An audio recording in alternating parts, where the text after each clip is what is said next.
Hello বন্ধুরা, আমার নাম আলোরানী পাল। আমি মুম্বাই থেকে বলছি। আজ আপনাদের ওয়েস্টেজে একটা খুব ভালো প্রোডাক্টের জানকারি দেওয়ার জন্য এই ভিডিওটা বানালাম। পঞ্চ তুলসী আর্ক। এই পঞ্চ তুলসী আর্ক কী হয়? এটা পঞ্চ তুলসী দিয়ে বানানো ড্রপ। আর এই তুলসীর কী কাজ হয়, প্রাচীনকাল থেকে প্রাচীনকাল থেকে এটা আয়ুর্বেদাতে বা প্রাচীনকাল থেকে এর ব্যবহার হচ্ছে। আর সবাই জানে এই তুলসীর কত গুণ, ঠিক আছে। আর এই গুণটা কি এই তুলসী ড্রপে পাওয়া যাবে সেটা আমি বলছি।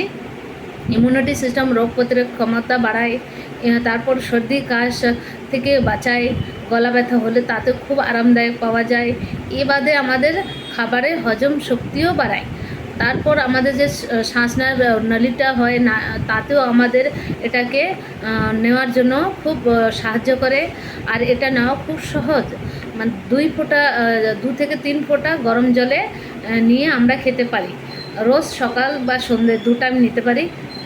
বাস, থ্যাংক ইউ সো মাচ।